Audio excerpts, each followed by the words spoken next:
Before today's interview, I wanted to ask a small favour. Really small one, I promise.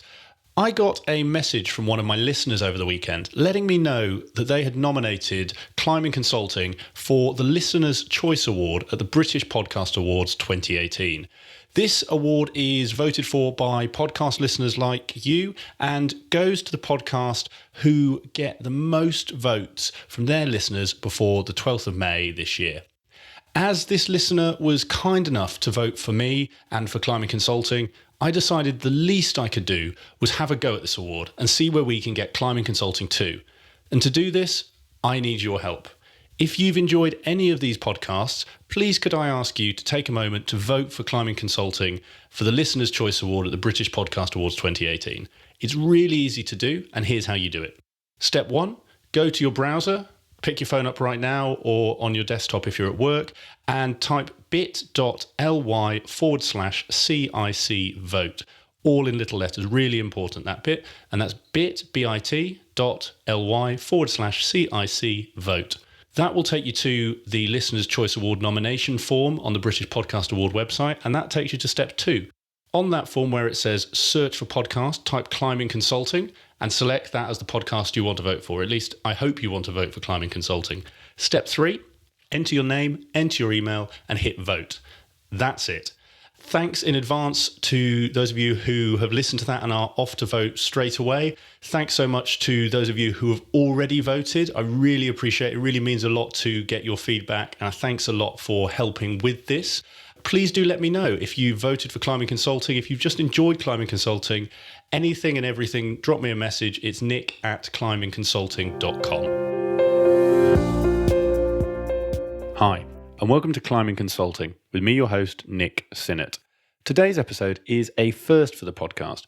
Today, you get to hear from not one, but two guests as I chat with Olly Purnell and Sharon Rice-Oxley, two of the co-founders of Q5.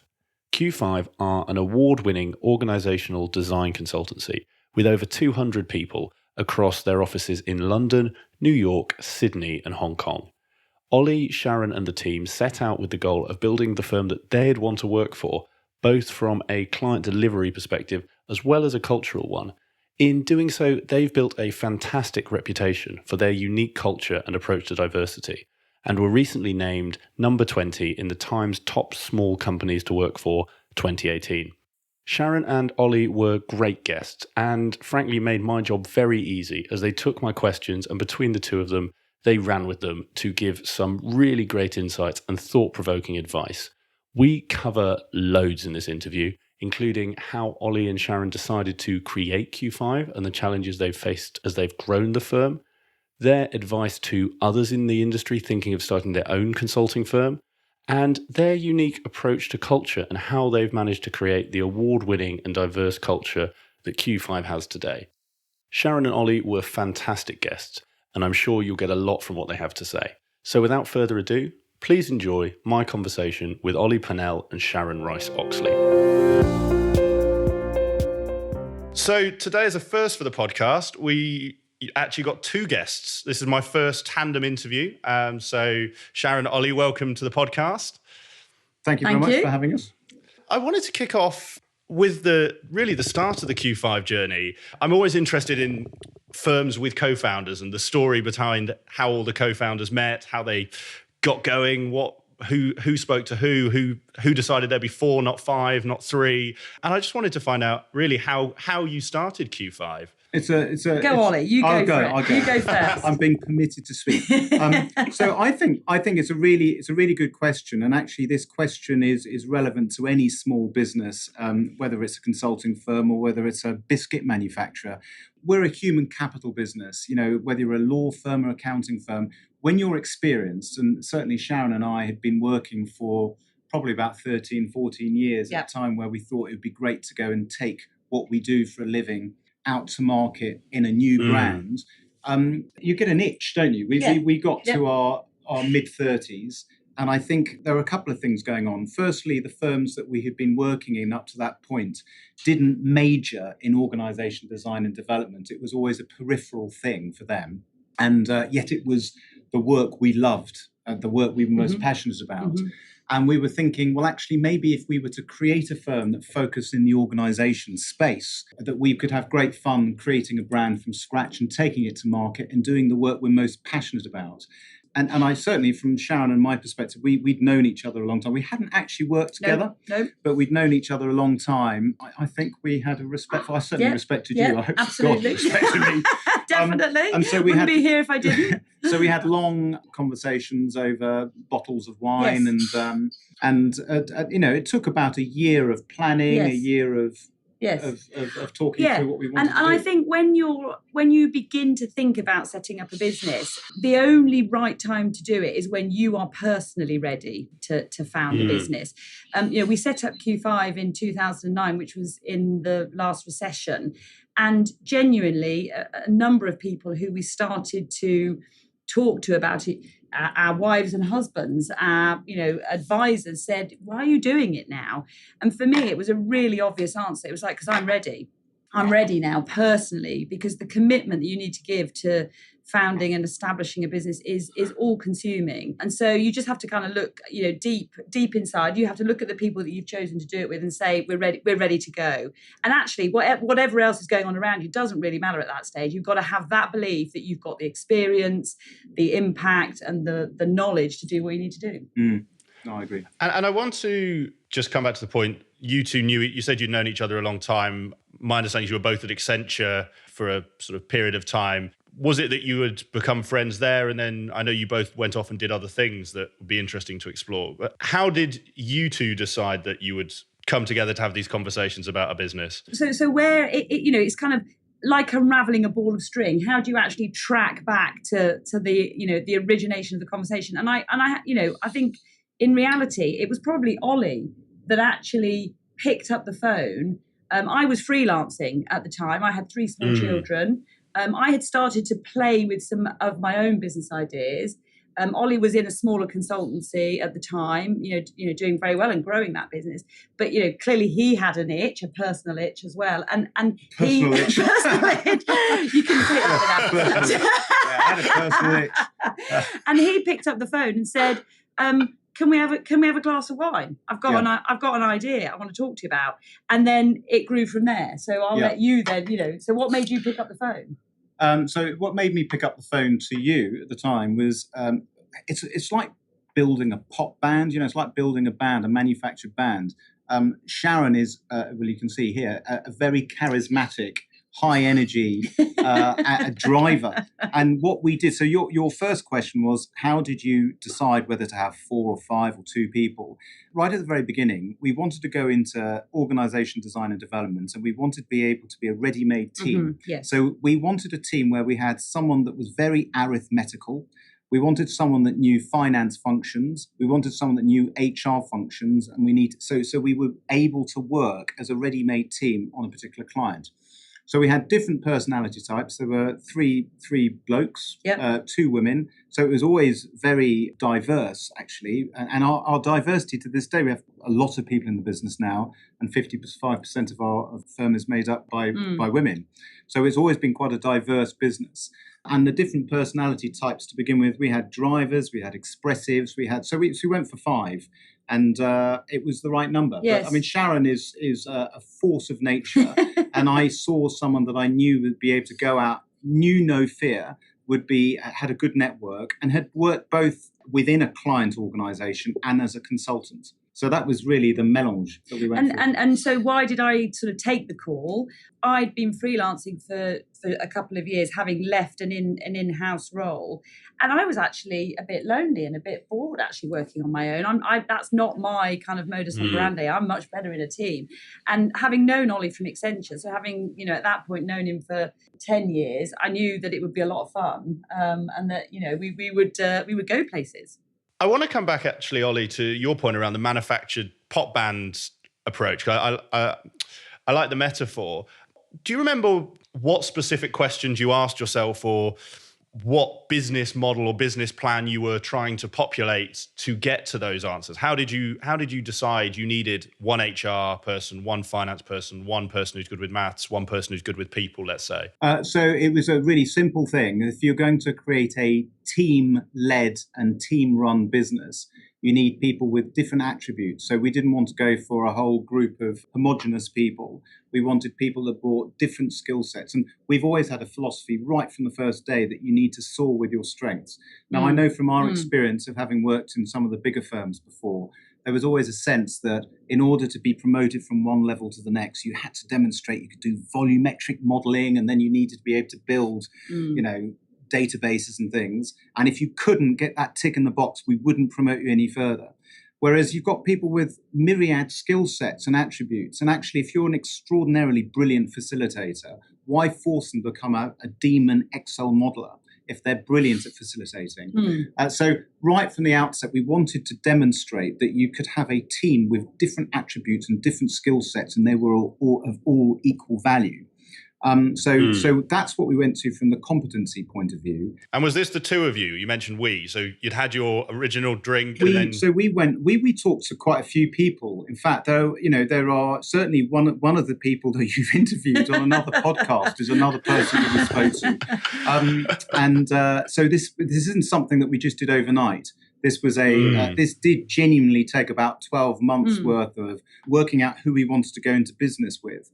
And the other thing, it's worth saying that the other thing that was driving us, and in terms of attracting the right type of personality into the business, was the fact that when you do what we do for a living, by setting up your own business and learning about what it takes to brand it, and learning about what it takes to manage a P&L, and discovering what a debtor-day is, and needing to balance the books. These are things that we advise our clients on a day-to-day basis. If you're in a big four firm, you will often be asked those questions by your clients, yet you've never lived it viscerally. So, going back to the very beginning, we were at a point where we were looking for people who wanted to experience that from scratch. So, it's really key. I think there comes a point as well where you have to say, this now feels right. So there's a big bit of gut instinct in that as well. So you can do all the planning, and you can spend, a lot of time saying, what's the scenario and what will happen if. But I think eventually, we got to a stage where we had 5 people around the table, and we said, are we going to do this? Are we going to resign from our jobs? Because we were all working apart from Carla, and we're going to now do this. We're going to stop the planning, and we're going to kind of get into action. So there's lots of data and lots of kind of, conversation, but then there's a gut moment that says it feels right. And I won't labour it too much, but your approach to finding your co-founders, I think, is a really interesting one. And I'm just thinking for others who, like you, maybe sort of when you started, were mid-30s, want to do something similar. Do you remember why it was that you decided that? So Chris and Daryl, forgive me. Carla, currently, I believe there's Carla. only. So Carla was the fifth person, yeah. The fifth Beatle. The fifth Beatle. So it's interesting. And so these questions are really relevant, actually, because Carla lasted for about a year or so. 14 months. 14 months. And she was terrific and brilliant, and actually works with us now 10 years on as an associate of the business. But again, at the time, it was I can't stress enough how brutal it was. We were talking about the beginning of 2009. As Sharon said, the expression you used, the pit of the recession, it was absolutely the pit of the recession. And I think at the time, it was such hard work that we got to our first year. I think as a business, we billed about £20,000 in the first 6 months. Yeah. So it was a business where it was all or nothing for certainly 4 of us. And the 5th person happened to be married to a fantastic chap who worked in a bank, and it was kind of this is all consuming. This is absolutely all consuming. I've got 3 kids to look after. I'm not sure I can give it what you are giving, Sharon, and what you're giving, Chris. So that was finding the right people. It was who was hungry enough to want to do it, who was slightly mad enough to want to do it, who shared that passion for creating a brand from scratch, and who was prepared to risk everything to do it. And I, again, it's really. And I would want to add one other really important characteristic, who was loyal. Loyalty, and obviously you learn you learn how loyal people are over time. But I think we knew that was a really strong value in all of the 5 of us, because we had to be committed to this. And it was a big thing for Carla at 14 months to say, I'm not going to do this anymore. But she was loyal to Q5 and to us, and didn't kind of want to mess anybody around. And so she made a really hard decision. And I remember it being a hard decision. Yes, it was a massive decision. Yeah. It's good to hear that it's worked out very well for all of you, and she's still working with you now. I'm always interested in the ones that got away, or the ones that you ummed and ahed around. Someone who might have been your sixth Beatle, but you ultimately decided no. Do you remember any of the questions that either you asked yourselves that led to that? Was there anyone, firstly, I guess? And if so, do you remember any of the questions that led you to say no, or led you to decide it wasn't quite right? But it was always picking the right mix. It's a really good question. It's a good question. Really I think good it's a really good question. There's a sort of mutuality to it in the sense that when we were talking to people, the people that weren't founders at Q5, and many of them have gone on to amazing things, it was whether they were prepared to take the degree of risk that, if you leave a well-paid job, and we were all pretty experienced. None of us took severance packages. We all walked away from pretty decent jobs to do this. It was a hell of a punt. And I certainly, speaking about 2 or 3 of the other people that we spoke to at the time, it was, this is almost too much to comprehend. I think we're better off doing this option here because it de-risks it. It's already set up, for instance, and I can go and set up a new industry sector, for instance, or this thing here, they've been going for 5 years already. I think we can probably go. So it was a sort of like, it was a mutual and a very good, upbeat, uplifting experience going through that. But the people who ended up within the business, I've got to say, one of the other difficulties, I think, when you set up a business is going into business with mates, with friends. Yes. And I mean, Sharon and I have known each other since 1995, but we were professional acquaintances. And actually, if it had all gone pear-shaped and we couldn't stand the sight of each other after the first year, it wouldn't have been it doesn't the reach end of into the world. the rest It wouldn't of your have life. reached into the, it wouldn't have destroyed our families. But there is one of the 5. I mean, there's Daryl, who you've mentioned already. I've known him since I was 18. So that was a hell of a big gamble to go into business with a very, very good friend that you've known almost since childhood. It's not something that you would ordinarily recommend other people to do, but it has worked out. Yes, and so I imagine the question is, and how have you made it work? Yeah, don't ask that question. Well, I'd actually be interested in the one just before that of how did you make yourself comfortable with that, Ollie? Because that is another tangent, like you say. Some people you meet professionally, some people you meet personally, and sometimes when you're chatting with friends, you think, we've got a great business idea, let's start something. The risk is, like you say, if it goes pear-shaped, you might not see each other again. What conversations did you have either with yourself or with Daryl to get yourself in a place where you were comfortable to actually bring him in? Yeah, it's a conversation we were having a few minutes ago. So as a member of the team, Daryl is someone with a huge mathematical brain, almost an algorithmic brain, which Sharon and I we're not able to replicate that. So we have different skill sets. And there's actually, you get amazing common sense. When you sit down and you're talking about different options, we're very creative and very driven. And sometimes you need to be able to sit down with someone that is a sounding board. And actually, he's the most brilliant sounding board and keeps people sane and sometimes can have that clarity of thought.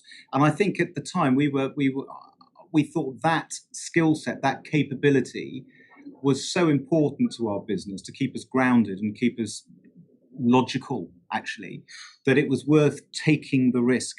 But it could have gone, pear-shaped. Did you and Daryl actually have that conversation? We talked about it. You did? Yeah, we did. We talked about it at the time. Yeah. And, it's if you've known someone for 20 or more than that, if you've known, we knew each other in 1990. It's a long time that the risk would be that you might end up hating each other. And it happens. It does happen.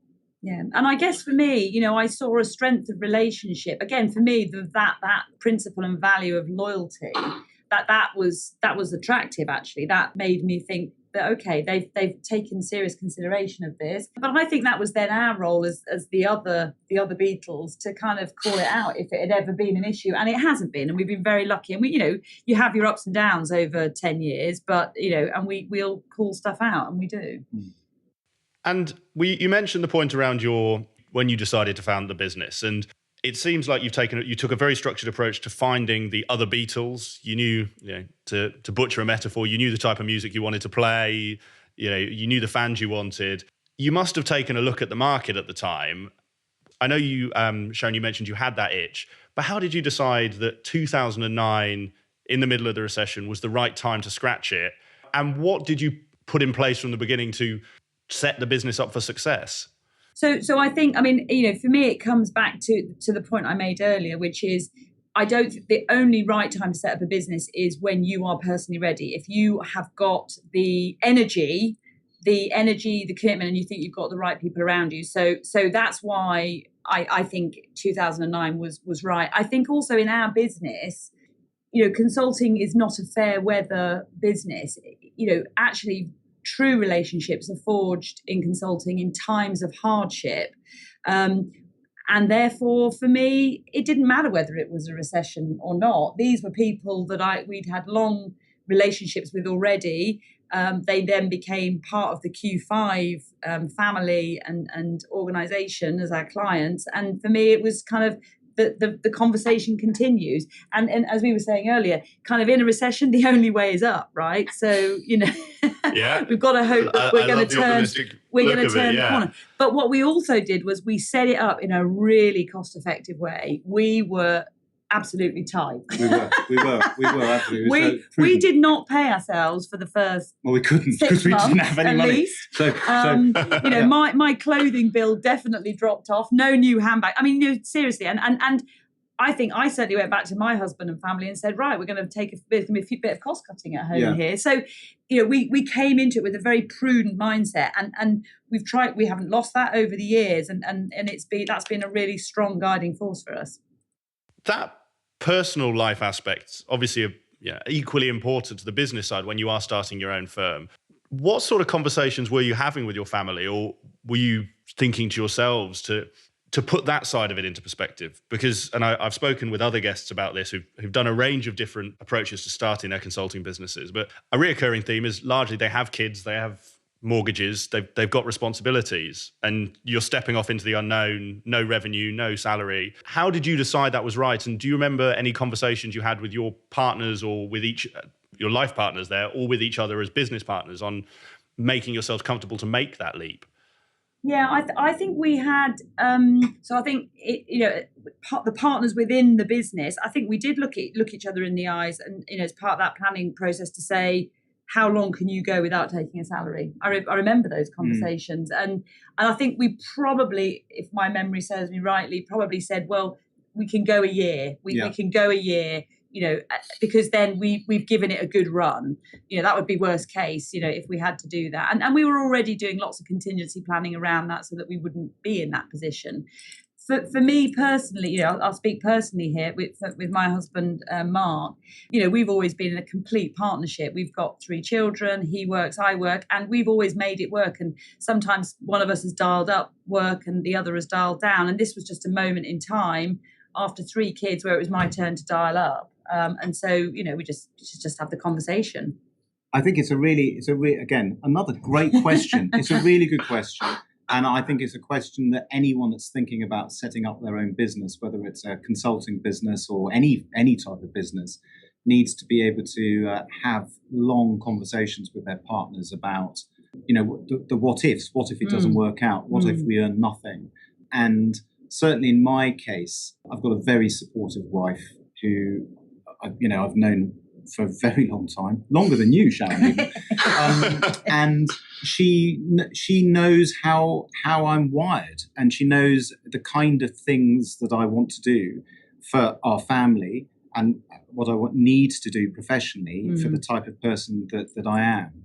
And she was incredibly supportive of it, even if I don't know, now we've been very successful, and I think she's really glad we've been successful. And she's probably very delighted that we've enjoyed what's been a good sort of decade. However, I don't think she would have stopped me because she wanted us to, to do the best we could with the skill sets that we had. She was very supportive. And it's just 2 of the original 5 talking to you at the moment. But that would have been the same for all the other spouses too. That was obviously the start. You mentioned, Olly, that you made 20,000 in those first 6 months. So you'd set off, you knew you had a year. What was that time like, and how did you get yourselves through it? Well, I mean, funny enough, if you want some more odd anecdotes, I actually remember in some of those early months, there was a particular sandwich shop in Stratton Grounds that we would go to because you could get an egg mayonnaise sandwich for I used to bring my £1.20. lunch in. You brought your lunch I in. started to bring my lunch in. So we really were living the most prudent of lives at the time, and that made us determined to succeed. It made us have that spirit of we cannot afford to fail on this because we've got 5 families that were dependent on us succeeding. And so that motivated us. It gave us a drive. I don't think, looking back, although we did only make 20,000, that's not some sort of funny sort of joke, really. It really was that sobering. We did believe in ourselves, not in an arrogant way, but we had successful consulting experiences behind us. So we knew that between us, we had the right capabilities and the right skill sets. And we knew that if we found the right client, a client that we could actually do some proper work with, that we would have some stickability, some, stickiness. Yeah, and don't forget, we were in our mid-30s at that point. We've got kind of we'd already had long careers, both at Accenture and then, Ollie and Chris and Darryl and at other firms. I'd been in-house. We had a very wide network of people who, although some of them thought we were slightly mad to be doing it in a recession, really backed us. I mean, I can remember, now a good friend of mine from Accenture who works at a major bank. She was so excited when she was able to call me in the first 6 months and say, I think I've got a bit of work for you. We really had people rooting for us because, that we built those relationships over many, many years. I mean, consulting, as I think Ollie's already said, it's about the people and it's about the relationships you build. And if anybody ever forgets that, then their business, you won't be successful. Yes. So it's a key point you've just made there. There is, and for anyone who is listening to this that's thinking, right, I'd like to set up a business, there is definitely a period of time where you can ride the crest of a wave of goodwill. So the people that you've just mentioned people that it's absolutely the case. If you set up your own thing, most of your friends, acquaintances, and connections will think, I really want to look out for Sharon, or I really want to look out for Chris, and hopefully me. So you could guarantee that you get cups of coffee with people. They would be prepared to see you, and they were rooting for you. But you cannot take advantage of that goodwill. No. So if there was a little glimmer of light or a potential project we could work on, we had to almost over-deliver it to pay back that leap of faith they've taken in you, because we were an untried, untested, unknown brand.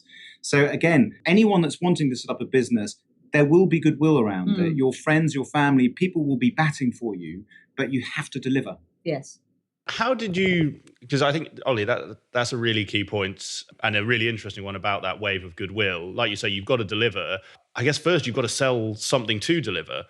In those early days, how were you pitching Q5? So I mean, we were really clear that we had to focus. I mean, we're management consultants. We fix problems for clients. That is what we do. It's what we love. All of us love doing. Anybody that joins, that's what they love doing.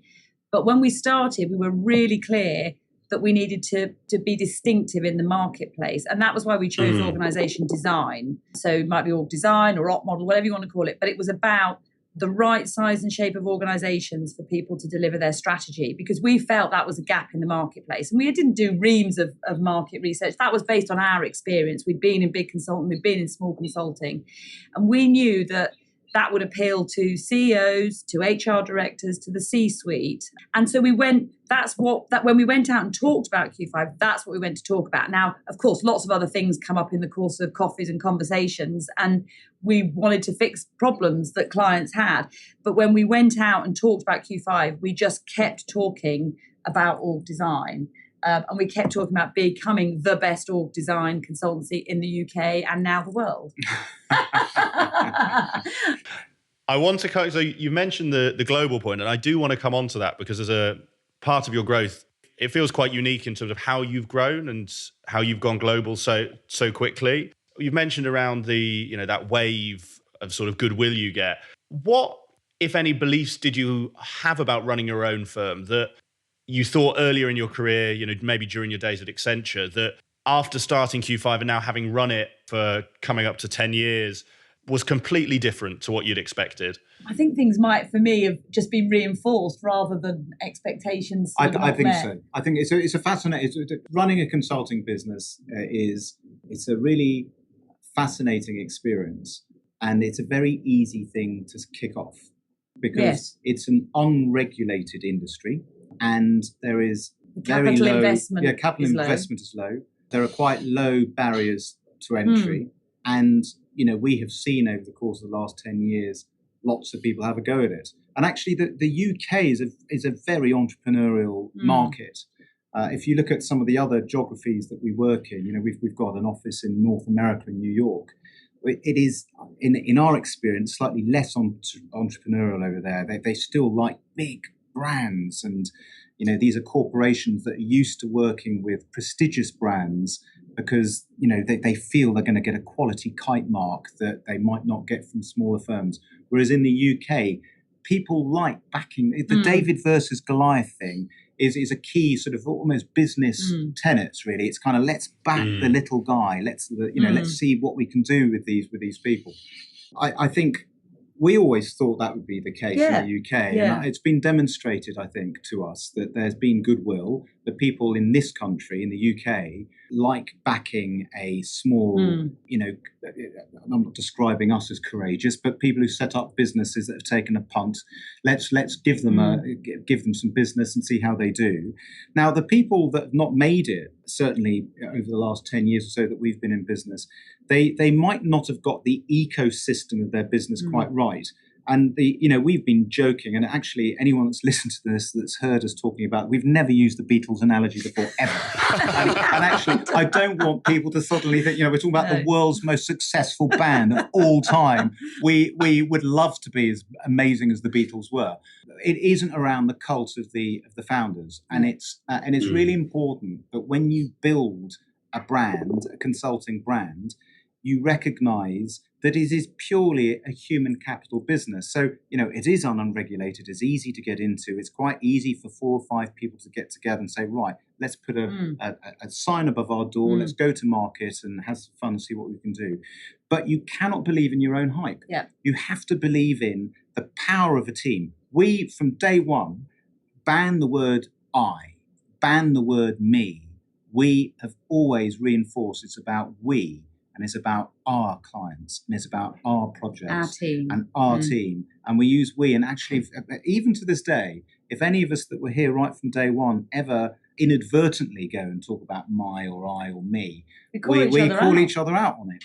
And people that have joined us over the years have had to sort of, again, get their heads around the fact that we talk about, so we work with probably about 90 clients a year across all the different territories that we're in. And of course, I've probably exposed to about 10 of those clients per year. So there are another 70 that I personally, as a co-founder of the business, have never had any dealings with whatsoever. But they, as far as I'm concerned, they were our clients. And when we talk about resourcing those projects and who goes where, we talk about our projects, it's not Sharon's clients and Sharon's team. We talk about our team. And that for us has definitely propelled our growth and the sense of team spirit.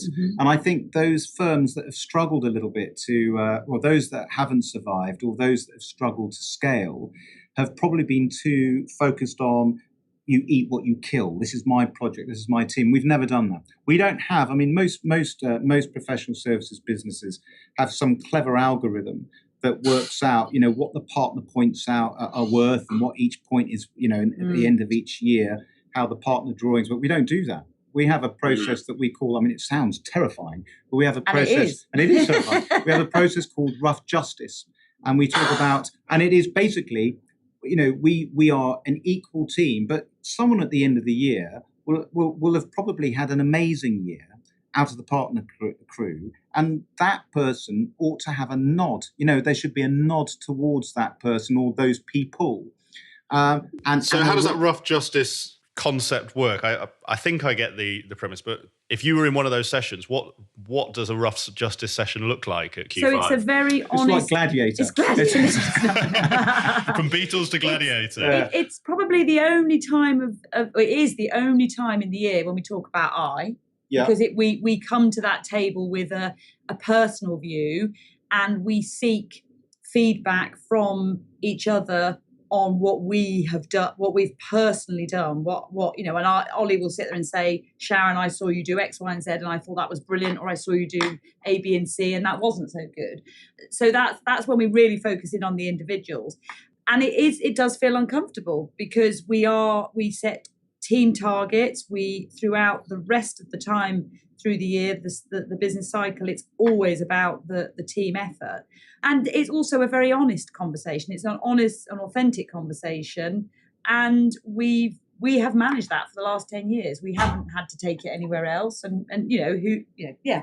So the other thing I was going to say about the principle of sort of sharing the profit, it's obviously shared amongst the partner group, but everyone in the firm is put through a very similar process. So everyone in the business, from the most recent joiner that might be a PA, for instance, or someone that might have joined as a partner of the firm, is subjected to that same set of principles. Scrutiny, which is, it's, are you winning business in a team-orientated way? Are you playing to win? If you're going to a new client, are you making sure that you populate that team, or that particular issue that you're addressing? Are you bringing the right people within our firm into it, so that you are setting the client up for success? You're setting Q5 up for success. The client gets a value proposition, a fantastic solution, and that we get rewarded and recognized for it, and then we can reward our team in the right way. But it is a very, we've talked about it with other firms, lots of firms. You might be surprised that lots of small firms talk to one another. And, there are so many different models. And ours is, I don't know any other firm. Lots of other firms look at our model and think it's mad, but it works for us. It absolutely works for Q5. It has done up to now. It might change. Yes. Who knows? But I think that's another tenet for Q5. We won't just keep doing the same thing because that's what we've always done. We are relentlessly curious about what's the new thing, what's the next thing, and we will change as we require as well. So I'm confident that that's working for us at the moment. If I was a small firm, or some of my listeners will be people setting up small firms or wanting to, and they wanted to have a similar style rough justice session to you, what are the key things that you would tell them to put in place to make sure it gives you the productive conversation and output it sounds like you achieve, and doesn't just descend into a slagging contest and an outright argument? Yeah, I think that comes down to the relationships that you have. That it isn't something that happens in the meeting. The meeting is successful because of how we work together in the business. So we are honest with each other when we need to be. We give each other space when we need to. And we know we share similar values. The partners, all of the partners in the business, not even now the founders, the people that now have joined the partner group, they share a set of values. And those aren't just our company values that I'm talking about. Those are, I believe in the team, I believe in loyalty, I believe in being real and true, and I'm not greedy. I want to make sure that I can do what's right for me and my family, but I need to do what's right for Q5. So I will sometimes make decisions that might not be right for me personally, but they're right for the business. And those foundations have to be laid throughout whenever anybody new comes in. You work with them. For us, the original founders, it's how we've worked together right from the beginning. So there's a little bit of a leap of faith if you're going to try it. You're going to have to give it a go and sort of go with it. But you've got to look inside and say, am I willing to kind of go with this and get what I'm due? So I think that's a really useful guide for people. You mentioned there, Sharon, around some of the cultural elements of Q5, and culture is obviously something that you put a lot of importance on.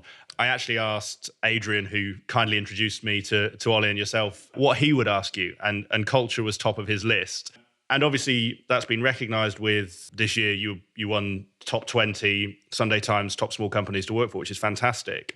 I'll actually use Adrian's question because I'm sure he'd be interested to know. And How would you describe the culture at Q5, and what is it that for you makes it unique? Gosh, that's the $1 million question. So the culture. Well done, Adrian. Yeah, it's a good question from Adrian Petridge. I think the culture is absolutely key to any business, whether it's Baringa, whether it's Barclay Partnership, any of the smaller businesses that are out there. At the heart of what they do, the DNA of that business is about this is the club that we're in, and these are the beliefs that we have. And I think for our business, and they're all, we're not here to sort of to talk about other firms. We're here to talk about the experience that we've had here. For us, it was always about having a real mix of different personality types, different skill sets, having a really gender diverse business at all levels.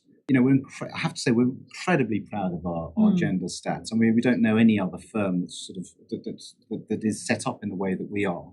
And I think it's about just looking at individual skill sets. We talk about people soaring with their strengths and creating the conditions for them. If someone works on 2 or 3 projects and we think they are so amazing at facilitating, let them build their facilitative skills. Let's use them in workshops. Let's use them in big sort of leadership events where you might have 60 people sitting in a room. If they've got that chutzpah, if they've got that energy, if they've got that drive, if they've got that facilitative mindset, let's encourage them to build on that so that they're absolutely the best they can possibly be.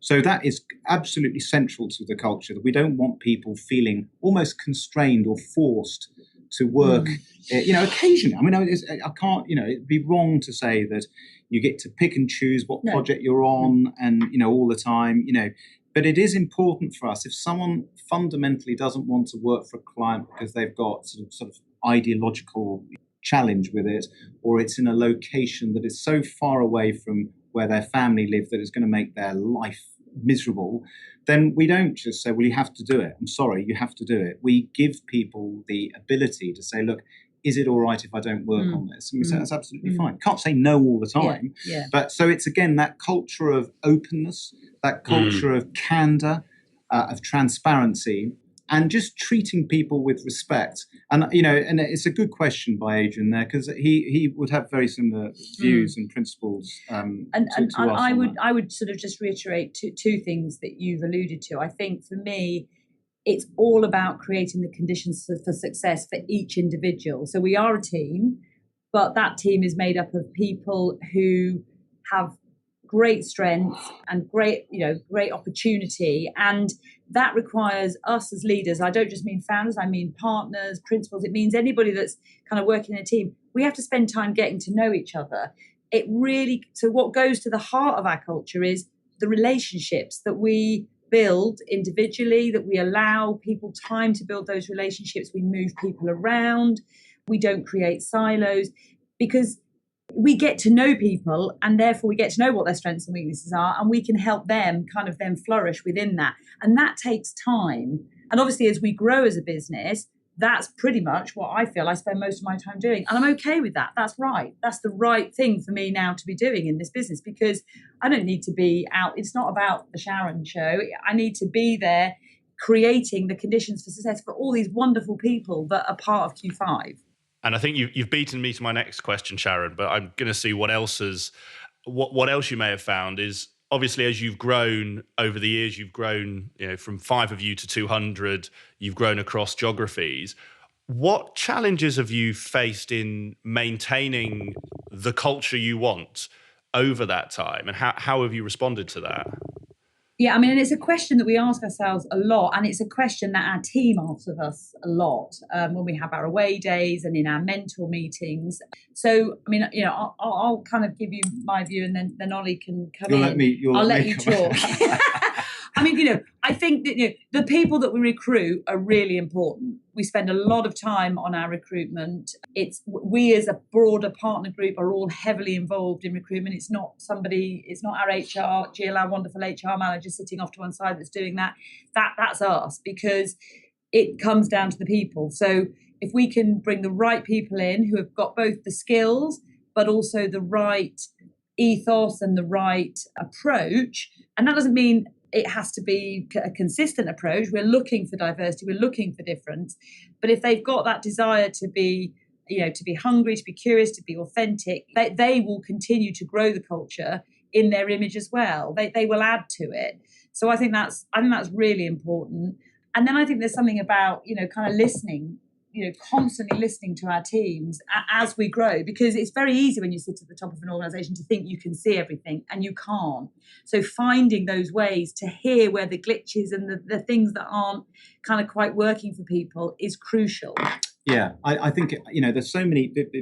To sort of build on that, there's also the way we do things around here. So for any firm, it's how you stay connected to people. And, nowadays, there's so many different ways. There's WhatsApp, there are all sorts of things where you can have instant communication channels with the people around you. But the rhythm of our business is such that we have a very open way of discussing where we're trying to take the business.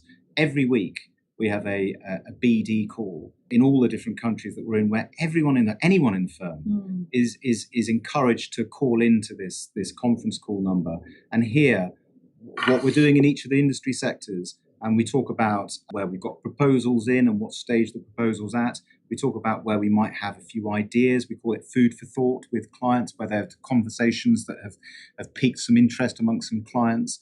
And each of the leads of the different sectors that we work in talk through those opportunities. And people can ask questions on that call and find out a little bit more about, whether we think we're going to win it or not. That happens every single week. And every month, whether you're in New York or London or Sydney or Hong Kong, there are team meetings where people get together on a face-to-face basis, and we spend a couple of hours doing quite fun things. People will be talking about maybe a project where they've had it's finished and they've got some lessons learned and some war stories about what worked and what might not have worked. We'll have a pizza and maybe some beers. And then every 6 months, we do these away days, Sharon alluded to earlier on.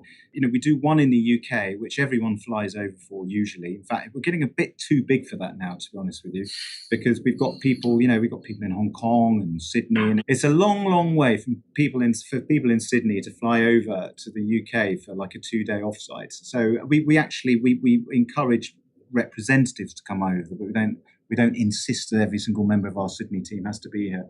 And we'll do something in another, that they will do something in Australia. The team in New York will go and do a 2-day offsite as well. And it might well be that Sharon or I or someone from London will go over to that. So every 6 months we have these grand events.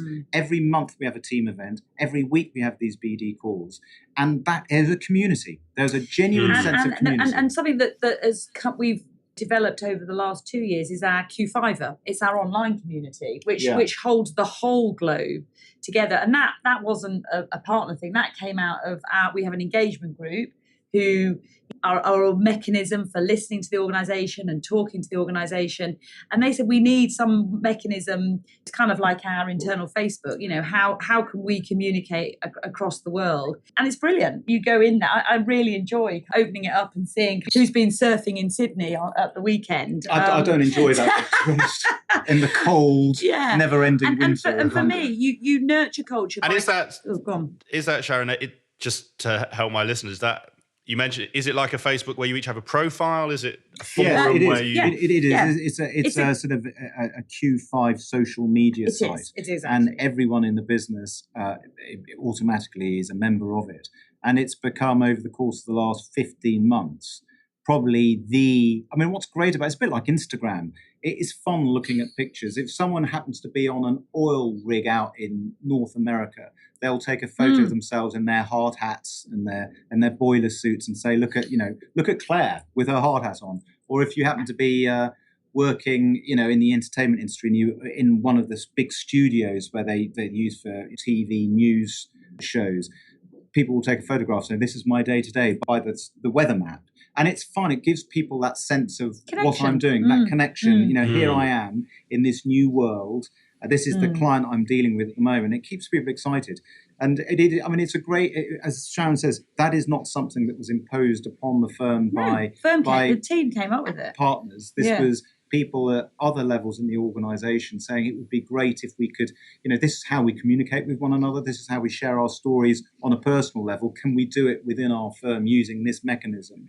And they set it up, and we were actually, we became not late adopters, we were pretty early into it, but it was already up and running before, certainly before you started posting photos. Having seen our technological skills earlier, you'll get it. Yeah. I want to come back to something, Sharon, you were mentioning around recruitment and recruiting the right people. And Olly, you touched on the diversity. So this is, and you're right, I've been calling him Adrian, but for those who may not have listened to him, Adrian Betteridge, managing partner of Baringa, who's been on this show.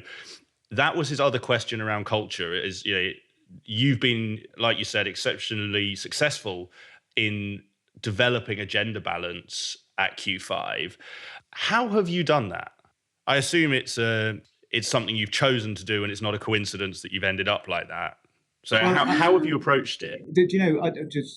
I'll just quickly say, I think right from day one, when you start a business and out of the 5 founders, you have 2 very charismatic, successful women who have done great things in big consulting firms and within client side. Right from day one, you, even in a tiny little business, you got these, you have gender diversity, and we had that right from day one. And actually, if you look at most other smaller firms, and certainly I've seen, I'm a keen listener to your show. I genuinely have listened to some of the podcasts you've got, and I know a little bit about the provenance of other. We keep ourselves alert to who the other firms are, and we're very respectful of them. But most of those other firms were set up by blokes right at the very beginning. And you're automatically going to create quite a blokey environment. And then if you're thinking, right, I want to try and appeal to the other gender, it's much more difficult to do so if all your leaders are male and have a particular way of thinking. So right from the very beginning, we had we were thinking about being an equal, vibrant business from the beginning. And, and for me, as the woman in this conversation, I thought as the woman in the firm, there were 2 of you. Yeah.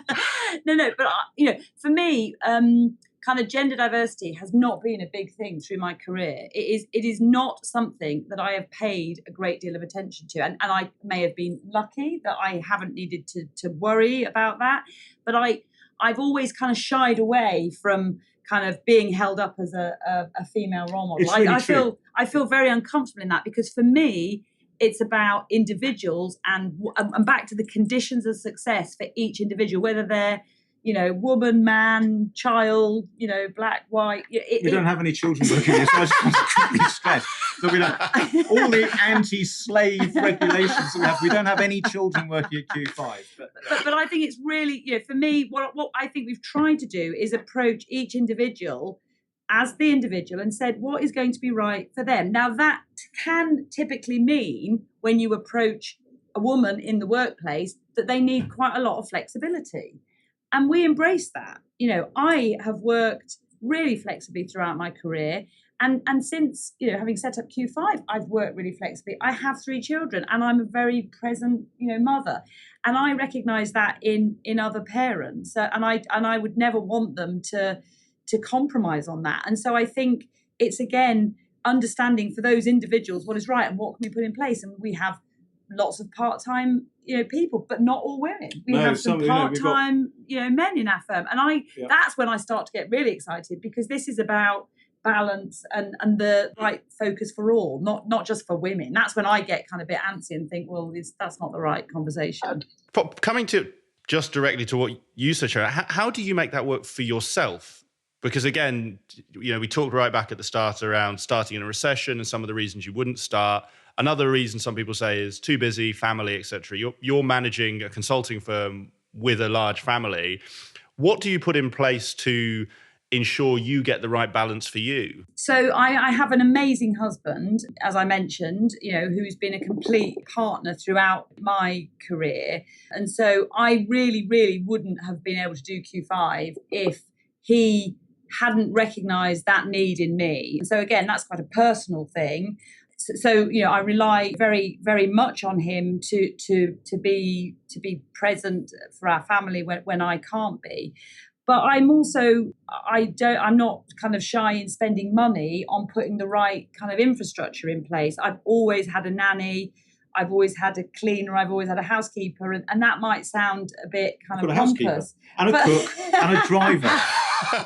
but actually, I want to focus on the things that, are important to me, are important to Q5 and important to the kids. And you just kind of have to be sensible about spend some money on it. I really, otherwise you do end up killing yourself. And that's when you burn out and when you kind of have to step away from things. But it is also important to know, kind of when do you need some time for yourself as well. And, I don't always get the balance right on that. But it's interesting because we have people, we have lots of people in the firm now, and we will often have conversations where they choose, and we would never ask these questions ourselves, but there are members of our business, men and women, who will occasionally come along and say, right, for the next year or so, my partner's job has to take primacy in our relationship, because it could be that this person is up for a major promotion, or this person has suddenly got into a role that is going to be all consuming.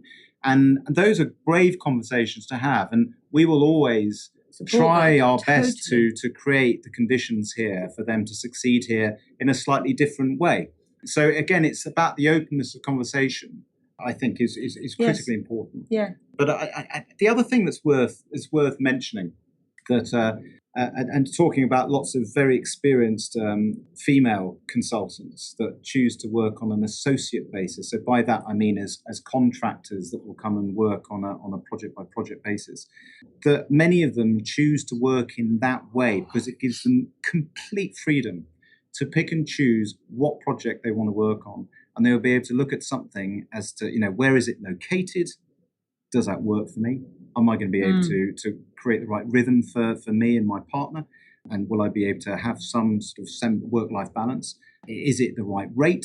Do I feel I'm getting my market worth? Is the content of the role that I'm doing this thing that's going to make me sing and happy? And if you get 3 crosses against that, which is no, you choose not to do it.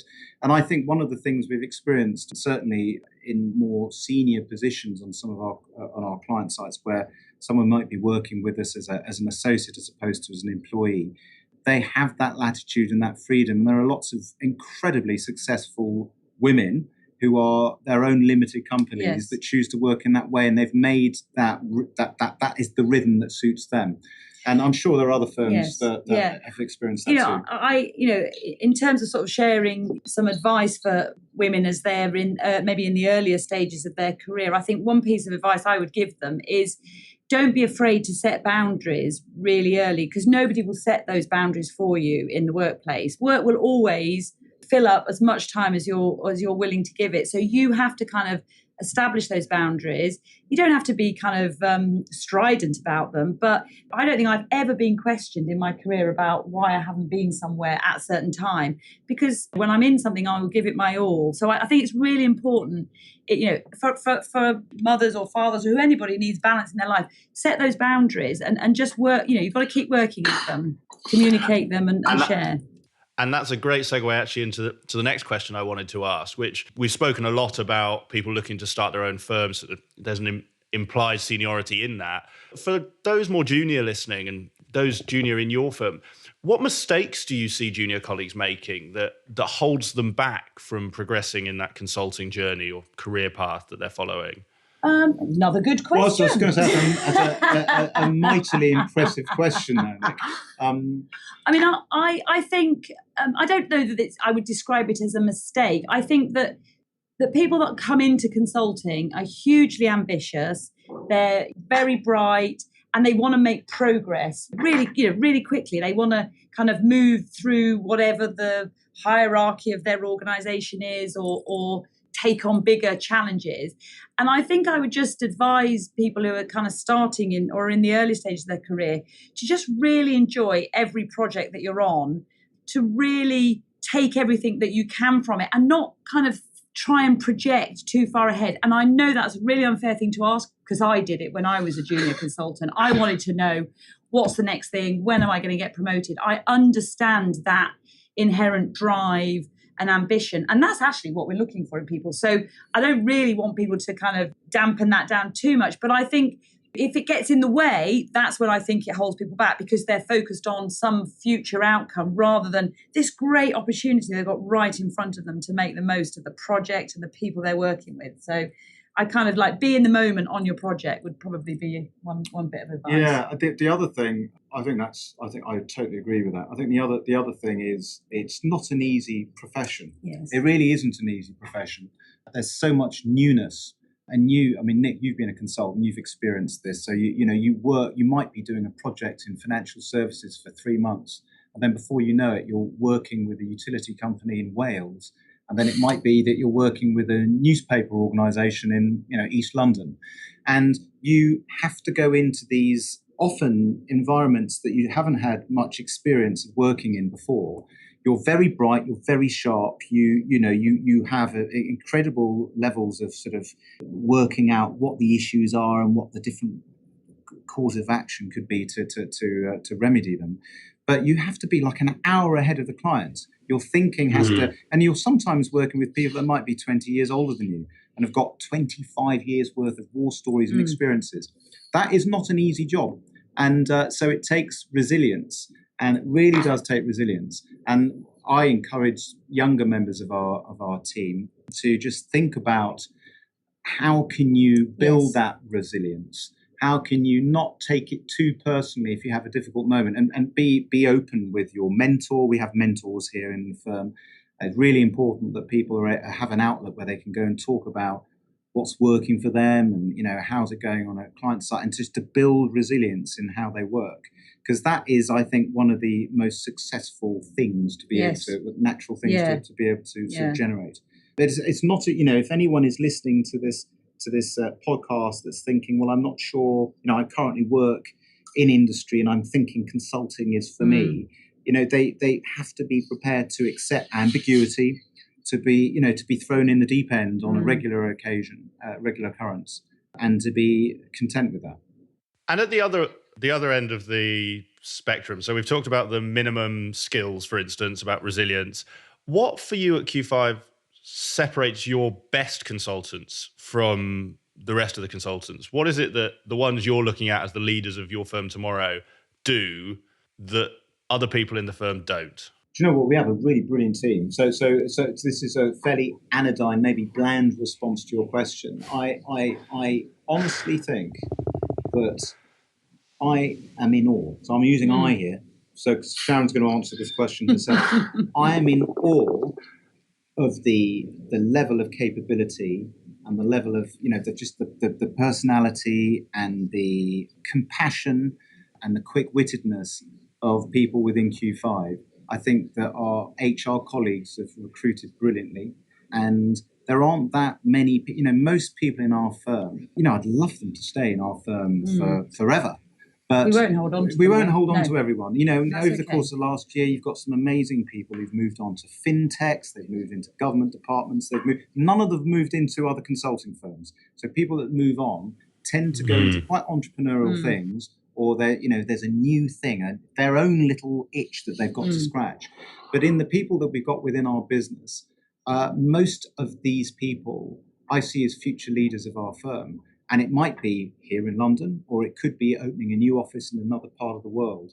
So there's a roundedness to the people that succeed at Q5. And I think it's back to Olly's point. It's not a skill set. It's about that ability, that resilience. And mindset. Resilience and mindset, because this job, as we've said, is a hard job. And so it's that ability to kind of go, with the good times and the bad times, and kind of, not be buffeted too hard by those. Of course, we all feel it personally, but I think it's those that will kind of excel and might just excel more quickly will just maybe have a bit more of that resilience in them that's just more natural, and some others may take a little longer to build that. But I think I think everybody can build that. How do you advise people internally or others you mentor to build, both that resilience and mindset? So we've started something new in the last year or so, actually, in terms of well-being, resilience, and just finding time and space. We give people a cash card, actually, a paid up. What's it called? What are those things called? I can't remember. Everyone gets given a card with money on it. It's a well-being card, and it's something that we decided to do about 18 months ago to make sure that people take time out of their day-to-day task, and whether it's mindfulness or whether they learn to do, play the piano, or whether they take on a coach, or whether they decide to go to Paris for the weekend and learn how to do painting. This is a way of just keeping themselves grounded and keeping themselves sort of, motivated in ways outside of the normal job. So people's well-being, people's sense of who they are, and the sort of things that drive and motivate them is an important way of building resilience in people. So it's not all about the job. It's not all about the exam question that they've been set by their client. That they have other outlets and other ways they've been. And we mentioned the mentor structure that we have. That is actually really important, because that is a safe place for everybody in the firm has a mentor, and they can, and it's not often, and we try to make sure it's not a kind of a project or somebody, a line manager, a project manager, because that's kind of where you can get those intense periods popping up, and therefore every 6 weeks you get time to spend time with your mentor and talk about the issues, and that can act for us as also as an early warning system where we can start to kind of pick some of that stuff up. And we would always encourage people to come and talk to us about that. I think we are very open, we're very, very approachable, and I think people do. People don't always know that they're in something like that. So, however much you say, come talk to us, sometimes people can't because they just don't know what's happening. But we try and create as much space and connections for people inside Q5 to have those conversations. Actually, one other thing, when you were talking now, I think it's worth stating a couple of things as well, which we don't really talk about on our website.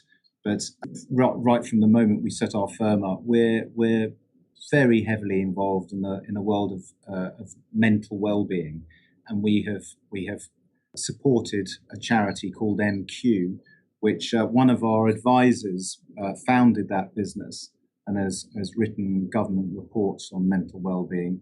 You have actually Sharon here has acted as an advisor to the CEO, to the CEO of MQ.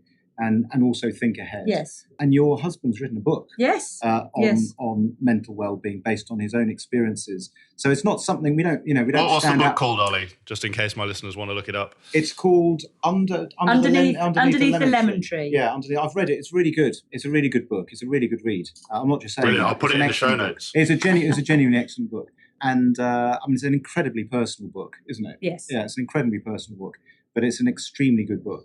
So therefore, and this is not on our website, and it's not in our brochure, and it's not something that, but you've asked the question, but mental well-being is critically important, not just talking about Q5, but everywhere. And it's something we've always paid a huge amount of, time and energy, and we've invested in it, and we practice what we preach. Yes.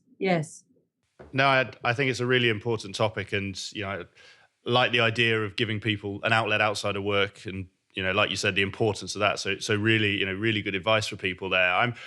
I'm very conscious of time, and as I always find with these interviews, there's so many other questions, but I'm very conscious that it's late in the evening. It's 1:06 in the morning, Nick. It's 1:06 in the morning. These antisocial hours. Well, so we're talking over Skype, and I can't see any windows, so it could be 6. You could be in one of your other offices, Ollie. I don't know, but I've just got two last questions, and I'm very my listeners are very lucky here because we've got 2 of you, so we get double the answers to these. So the first one, and we've talked about a number of topics, and actually we got a nice segue there, Sharon, with your husband's book, is to find out what book or books it is that you find yourselves recommending or giving to people most. And I'll leave it there for you to take in whatever direction you want. So unfortunately, I'm going to repeat the book we've just talked about, because it is genuinely the book that I give out the most, Underneath the Lemon Tree, because... And I often give it to men because it's a personal story of mental health, and I think men often find it quite hard to talk about that. And so that's the one for me. Yeah, it's really interesting because there are so many books out there, and when you are a founder of a business, you're someone. I mean, I did a degree in English literature, so I spent, unlike so many people in consulting were mechanical engineers when they were at university, and they did degrees in economics and mechanical engineering things. Whereas for 4 years I just read books, but I read novels and plays and things. I didn't read any business books, and I'm not a voracious reader. Certainly not a voracious reader of business books. But I knew you were going to ask. Doesn't have to be business books, Olly. No. And actually, give us your novels as well. I was actually thinking over the course of the last year or so, what books have I personally found quite interesting? What books do CEOs read? What books do people say, have you read this? And, there are a couple of business books that actually are, I think, really good. And one is called Switch, How to Change Things When Change is Hard, which is by Chip and Dan Heath. And that's become a Bible for many of the clients that we work with. A number of CEOs have said, have you read this book? So I thought I'd better read it. So I did read it last autumn. It's a really good book. It's full of anecdotes from different people who've been there on the shop floor, trying things at a community level that's made change stick and made change happen. That is a really good book. It's been around for about 6 or 7 years. It's not a new thing. Maybe some of your listeners are thinking, well, I've read that ages ago. They've really not moved on from that. There's also quite a poignant book that one of our advisors, best mates, wrote. It's called How to Be Chief Executive of Your Own Life by a chap called Mike Wilson, who died very recently. And he was the founder of St. James's Place, the group of financial advisors. And he wrote this book, and actually it was published, and he got the first, he saw it. He died the day he received a copy of it. Wow. And, and it's a book. We've been given about 150 copies of it, and we've given a copy out to quite a few of our team. There's a little sort of summary book of it. It's a great book. It's quite sort of autobiographical about Mike's life and his own experiences, and where he didn't get the balance right, and the personal cost that he paid to that, and the fact that he didn't see enough of his daughter when she was young, and it might have had an impact on their adult sort of father-daughter relationships. And it's an excellent book. He's a supremely successful businessman, but there's a poignancy to the fact that his one book, he actually received a copy. But there are a couple of things. I said to Sharon last year, I was on a plane coming back from New York. I was just going to talk about and I watched a film called The Founder. The Founder. And Brilliant. The Founder is all about McDonald's and Ray Kroc. Yeah, Ray Kroc, brilliant. Absolutely. It stars Michael Keaton, and I don't think it was watched by that many people. I'm not sure if it was it was probably a flop of a film. But to anyone that's ever been the founder of a business, it is absolutely compulsive viewing. So I said to Sharon, you've got to watch this film. Oh my God, it was brilliant. And it's really fast. So anyone who's thinking, watch that obviously Q5 is nothing like a fast food burger company, but there are so many things that were going through the mind of the people at the very beginning of the McDonald's story, and Ray Kroc himself, who seemed like a complete sociopath, actually. I'm sure he was a lovely man.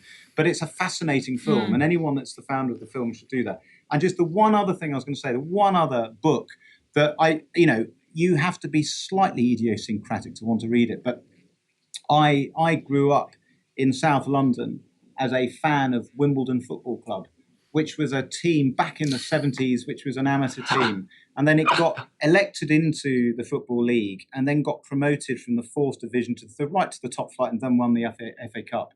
And about a year or so ago, the players of that era who got promoted, all these, year after year after year, wrote a book. It's a poorly written book. They must have literally talked about their stories on a dictaphone, and some sort of ham-fisted editor somewhere tried to type it up. But it's a real fascinating insight into a rag to riches story of people who had been thrown out of youth academies and bigger clubs. These are people who earn a pittance, if you compare it to the modern day footballer, and actually hearing the story of what they went through, developing that team spirit, that sense of community, that sense of no one likes us, we don't care, we're going to go out and there is something about that. If you're interested in sport, it's and interested in like a business with no brand profile that's trying to compete against the big boys, it's quite an interesting read. I think this is meant to be the quick fire question. Yeah. Sorry. No, it's like if you've listened to, like you said, Ollie, you've listened to some of my other episodes. So I as I say, in a number of them, I do read a lot. I love getting recommendations from my guests. Started working my way through as many as I can on Audible. So these are all great. I can't wait, Nick, to hear how you find The Crazy Gang by Dave Bassett and Wally Downs. And I'll call you in a few weeks' time to ask you what you think. Well, and Ollie, thank you for the title, The Crazy Gang. I will put in there. As I say, there is a backlog, but give me a few weeks. Give me a call, and I believe AFC Wimbledon have been reincarnated, haven't they? Just a phoenix from the. They're doing ashes. it again. They're absolutely doing it again. So back in 2002, the story is a bit of a boring one, really. But the football league, the football league moved Wimbledon Football Club up to Milton, sanctioned a move up to Milton Keynes, and the fans of the team weren't prepared to travel for 65 miles to go and watch their local club. So they resurrected the team. They held trials on Wimbledon Common in 2002. And that team has been promoted. I did go to trials. I went to the first ever game. But that team has been promoted from we're talking about almost Sunday league standard. It wasn't quite as poor as that. Their first league they played in was called the Seagrave Haulage Combined Counties League. They're now in League One. They're now in the same league as teams like Wigan Athletic, Charlton Athletic. These are teams that they're now competing against. Whereas the first game they ever played in the Seagrave Haulage Combined Counties League, not that long ago, was against teams like Sandhurst, where the fans were sitting on bales of hay. It's extraordinary. It is literally a resurrection. It's a great story. Phoenix. Well, I will check it out, Ollie. And sadly, I've left London now. But if I do find Wimbledon coming down to the southwest, I'll go and watch them as well. I'm more of a rugby man, but I love a good sporting story, like you say, that sort of rags to riches. So thank you so much for the books. The very last question, and again, I like that we've got two of you, because usually this is 3 bits of advice, and I think we'll get 6. So you have 3 people in front of you. You can give 1 bit of advice to each. One person is just starting their career in consulting. One is 4 to 5 years in, and I say that loosely. So let's say senior consultant to senior manager. And then you've got one who's approaching that partnership point. So my old shop at Beringer, it was director. Some people call it principal, but that, the one below partner. What one piece of advice would you give to each of those people? Stop with Sharon. She's itching to answer this one. So I'll start with somebody that's at the kind of the partner level, or kind of looking to get into the kind of partner level.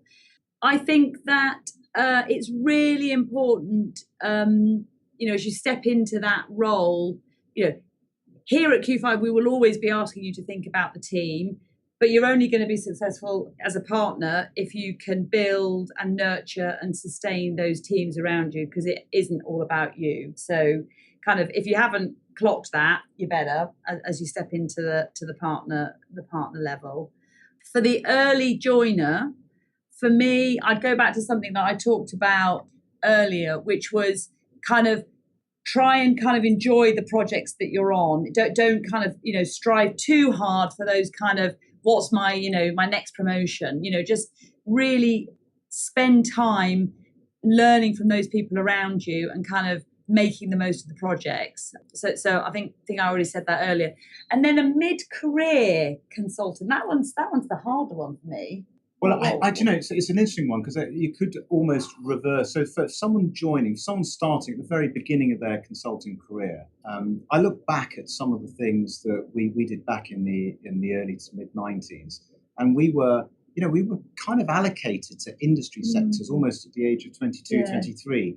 And before you knew it, you might have spent 5 years in financial services, working in capital markets, and think, well, I have no other experience. So my advice to people starting out, it doesn't matter what consulting company that they're joining is, try and get as many flavors of different industry sectors as you can, because you're a blank canvas when you start as a consultant, and try and experience working in the public sector, have a go in the retail sector, go and work for an infrastructure company, see which one suits your personality, see which one suits your motivational needs.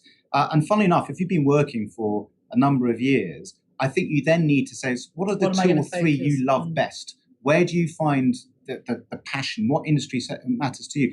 On a personal level, I first started work in the media and entertainment sector when I was about 32, probably 32, 33. I'd never worked. I'd spent 10 years working, and I suddenly discovered a sector I loved. Probably because I'm from a very sort of arty-farty creative background. I've talked about the English literature, but I suddenly discovered there was an industry sector full of people who loved talking about news, loved talking about current affairs, were passionate about that world, which I didn't get when I worked in financial services, and I didn't see in some of the other sectors that I worked in. So for me, I kind of came into the environment 10, 11, 12 years in. So I would say to someone at that stage in their career, start specialising in the ones you love best, because you will succeed. You will soar with your strengths, as we've said throughout. And then at the partner level, it's almost like starting again. It's you become a partner. We are within our own firm, and I'm sure this is the case in all other firms. We have so much respect. If you're 22 and 23 and you're joining our firm, we really do want to act as that avuncular, kind, compassionate colleague that is helping to mentor you and helping you to flourish. When you get into the partner ranks, it is much more, not aggressive, but it's much more, if you don't agree with something, you say, I totally disagree with you. It's much more... hard-edged. It's hard-edged. It's definitely more hard-edged because but it has to be, the success or failure of the business is down to some of the decisions that you're making. So sometimes you might have a relationship with someone that's 12 years long, coming up through the ranks, where you've been on a very emotionally even keel with them. You say, look, brace yourself, because the world you're about to enter is a much more passionate one at times. It really is, certainly in my experience of not only working at Q5 but in other firms, when you get into more senior positions, you can have some extraordinarily expressive and passionate moments, and you have to be prepared for that and know how to deal with that. Thank you very much. As I'd hoped for, much more than 3 bits of advice that I'm sure my listeners will find very, very useful. So, Olly and Sharon, I'm very conscious of time. Be it 6 a.m., be it 9 p.m. We'll leave my listeners guessing to where you are. But I want to say thank you very much for this. If anyone's listened to this and they want to find out more about Q5, or they want to find out more about yourselves or your other co-founders, where would you point them to? Where can they find you? So the website's q5partners.com. So we'd love to just be q5.com, but it's an impossibility. I think there's some Chinese company that owns that URL. So q5partners.com, and there are our profiles are there. There are contact details there. Or by all means, approach us through LinkedIn as well. We're all on that. Fantastic. Well, I'll put links in the show notes to your website, your LinkedIn profiles. If anyone wants to reach out there, they can find you there. And like I say, thank you so much for this, and all the best for the rest of your week. Thank you very much. Pleasure, Nick. Lovely. Great Thank to you. speak to you. Cheers. Bye. I hope you enjoyed today's episode of the Climb in Consulting podcast. If you did, I would be very grateful if you could leave a review on iTunes, Stitcher, or your podcast platform of choice, whichever one you may be using. And please also share this with anyone that you think could benefit from hearing today's interview.